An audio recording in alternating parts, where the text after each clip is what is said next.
നമസ്കാരം. Sreebhadra astro media YouTube ചാനലിലേക്ക് എല്ലാവർക്കും സ്വാഗതം. ഇന്നത്തെ വീഡിയോയിലൂടെ പറയുന്നത് ഹംസയോഗത്തിൽ ജനിച്ചാൽ ഉണ്ടാകുന്ന ഫലങ്ങളെക്കുറിച്ചാണ്.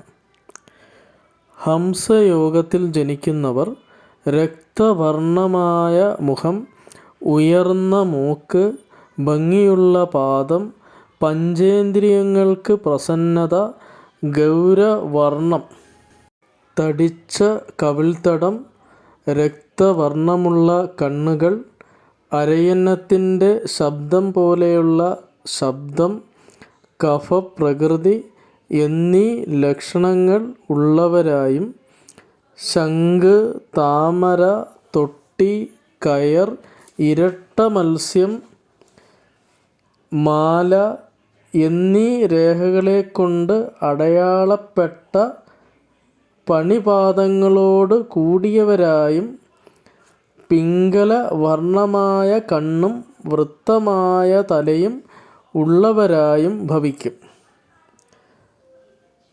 ഇതാണ് ഹംസയോഗത്തിൽ ജനിച്ചാൽ ഉണ്ടാകുന്ന ഫലങ്ങൾ.